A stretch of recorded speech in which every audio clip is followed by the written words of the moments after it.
Beberapa tahun yang lalu seorang Anies Baswedan mengatakan bahwa Pak Prabowo adalah sosok negarawan. Tapi hari ini berbeda berbanding terbalik. Artinya penilaian seorang Anies terhadap seseorang bergantung kepada kepentingan politiknya. Kalau dia lagi butuh dengan orang itu, dia katakan kata-kata yang manis. Tapi kalau dia sudah tidak butuh dengan orang itu, dia bermain dengan kata-kata yang pahit. Pertanyaan yang saya ingin sampaikan pada masyarakat, kita tidak butuh kata-kata manis. Kita butuh pemimpin yang memang betul-betul bisa mengeksekusi program yang real buat masyarakat dan itu realistis yang memang dibutuhkan oleh masyarakat. Prabowo skakmat Anies soal demokrasi? Rakyat tidak percaya kepada proses demokrasi yang sekarang terjadi.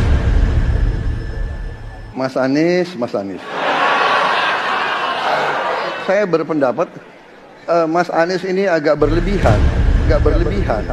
Mas Anies mengeluh tentang demokrasi ini dan itu dan ini. Mas Anies dipilih jadi gubernur DKI menghadapi pemerintah yang berkuasa. Kalau demokrasi kita tidak berjalan, tidak mungkin Anda jadi gubernur.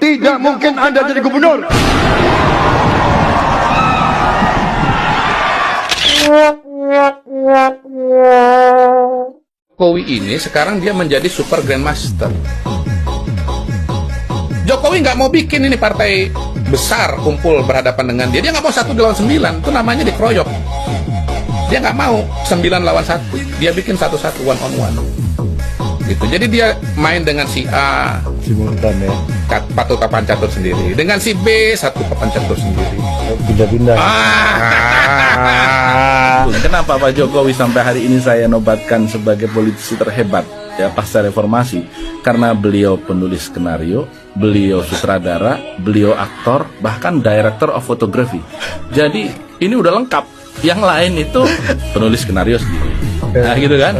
Kemudian sutradara diserahin ke orang lain. Ada division apa? Ada deviasi. Saya kira Pak Jokowi itu orang yang menurut saya kalau dijadikan disertasi bisa berbagai judulnya.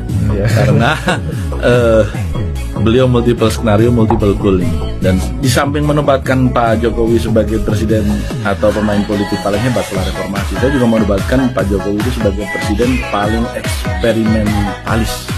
Nah, gitu. Jadi sebenarnya beliau juga nggak tahu ini berhasil atau nggak langkahnya, gitu. Tapi beliau berani bereksperimen.